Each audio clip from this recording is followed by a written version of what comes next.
Okay, so in Parshat it says like this: Vayakhel Moshe es kol das b'nei Yisrael v'yomer aleim, Ela advorim asher tziva Hashem la'asos osam. It's like a review of the command of the Mishkan. And Moshe gathers the Jewish people.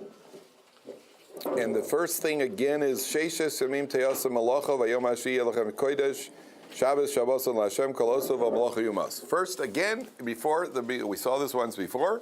You got the Mishkan, and the Mishkan is preceded with the command to keep Shabbos, because at the end of the day, in case you think that the Mishkan is a important endeavor, which it is, but always Shabbos is more important. No matter what you're going to do, Shabbos is more important. This is also, somebody mentioned to us on Erev Shabbos, sometimes you get these people who are always, they're always a scramble for Shabbos. People are traveling on Erev Shabbos, they're flying on Erev Shabbos, and the next thing you know, they're always caught in a blizzard somewhere in upstate New York. That's how the story always ends, no matter where they are. You could be in Kansas City and you could be in Kentucky, but somehow the blizzard always hits, and you're always stuck in upstate New York in a blizzard. And they're, for Shabbos, you tried to go from Flatbush to Muncie, and you left yourself 20 minutes, and somehow you got caught in a blizzard in upstate New York, and then you get scrambling for what you're going to do for Shabbos, and so on and so forth. We don't do that. First of all, you don't travel on Erev Shabbos after Chatzos. And you don't get, thank you very much, Oren, and you don't get yourself, Chatzos is the halfway point, the halachic halfway point of the day. So for example, today Chatzos is at 12:45 is Chatzos. It's usually right around the halfway point of the day. Erev Shabbos, you got to go traveling Erev Shabbos. It's Shabbos. Shabbos is serious business. What if the car breaks down? What if the bus is crowded and you didn't get on the bus? It comes to air travel as well. Many people you don't fly on Fridays. You could fly on a Thursday. I've flown to New York on Thursday night. You leave here Thursday night. At midnight, you get into New York at 5 o'clock in the morning, so you got plenty of time to get to where you're going. And if the plane, once the plane takes off, nothing, you're going to, unless the plane has to make an emergency landing in Iceland and you're stuck in Iceland over Shabbos, that's rare. But if you know the plane is landing an hour before Shabbos, you don't get on a flight where the plane is landing an hour before Shabbos until you get out of the airport, until you get to the until you make it all the way through. What kind of business is that? What happened to Shabbos? Here people are so meticulously careful about other halachas. You're careful about your esrog, and you're careful about your tefillin straps, and you're careful even about things that are not even chumras. You put on a gartel, whatever it is that you do. Shabbos is a doraisa. What are you kitzling around with Shabbos for? I don't know. I could walk. I'll get a cab driver, and he'll carry all my stuff. All the situations people get. So the first thing is you're building the Mishkan, no matter how important the Mishkan is, but Shabbos precedes it. 6 days, and not on the seventh day. And Shabbos has to be regulated with a certain severity that a person doesn't tamper or play around with Shabbos. Number one. Number two, you'll notice it says te'asa, sheishes yomim te'asa. Now, if you actually translate the word te'asa in Hebrew, what does te'asa really translate to? 6 days. Yeah, see, if you wanted to translate as you shall do, it would say sheishes yomim ta'asa, you shall do. What does te'asa really translate to? What does te'asa really translate to? Really translate to sheishes yomim shall get done. Sheishes yomim te'asa milcha, it shall get done. In other words, why do people work on Shabbos? Sometimes you have people who have the very, very difficult tests, and they work on Shabbos. Why do they work on Shabbos? Because they're worried about their parnasa. If I close my store on Shabbos, I won't have parnasa.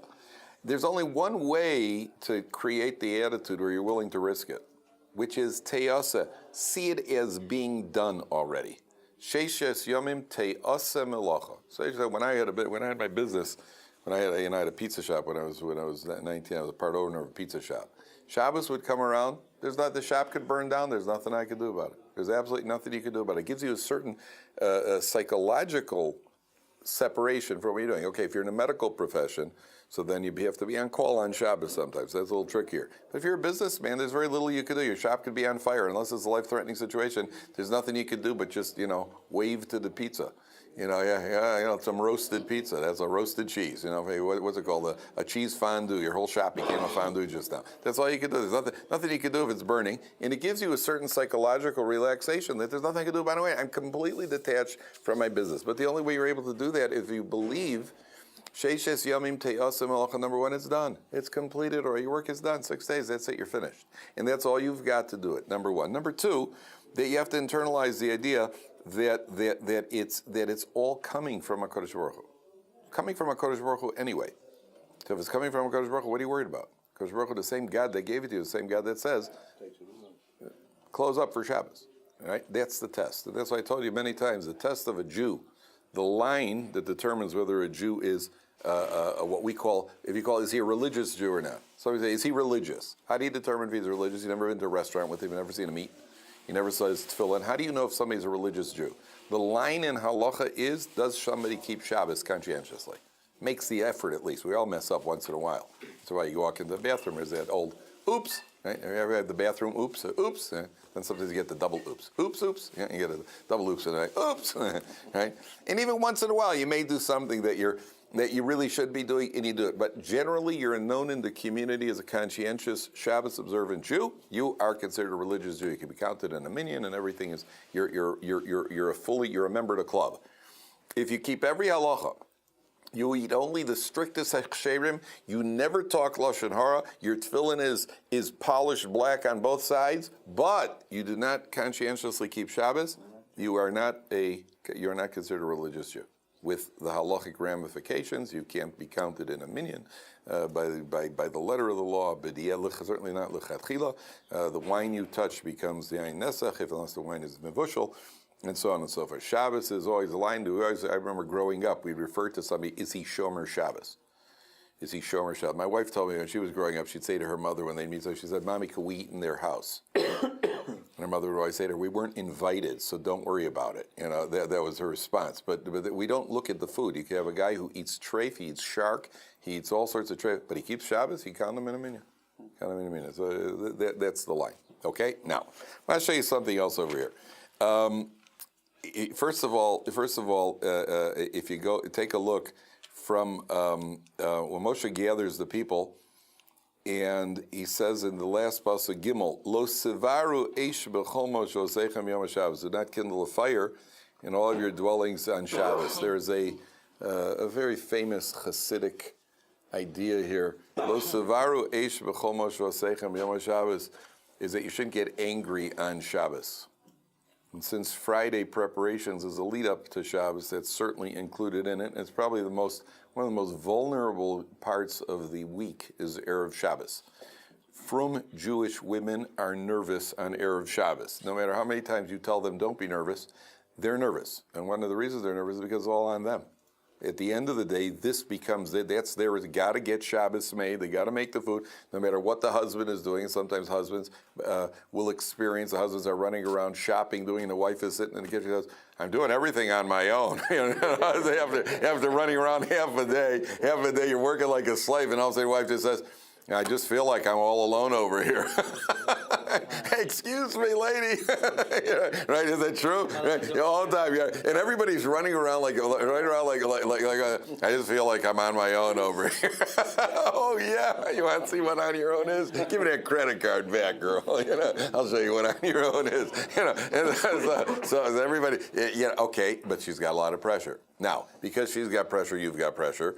And we always tell young husbands, young meaning anything up to the age of about 90, don't take anything she says personally on Erev Shabbos. She's under a lot of pressure. She's under a lot of strain. Don't take it personally. She doesn't mean it.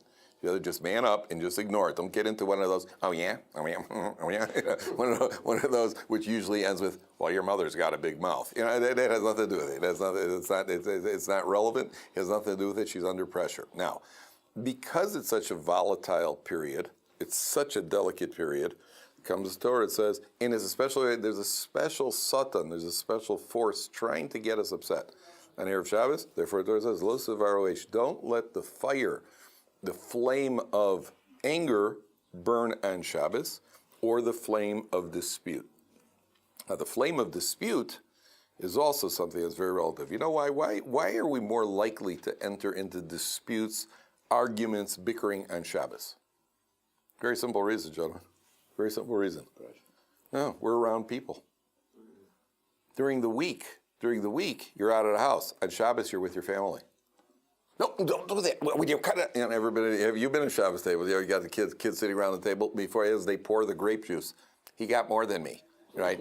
I want to sit next to the Abba. I'm supposed to sit next to Abba this week, and you're off to the races, and before you're trying to relax, and before you even get there, you're already dealing with all of this.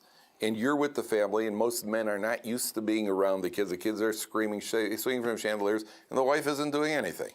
And the husband's like, does that bother you? What?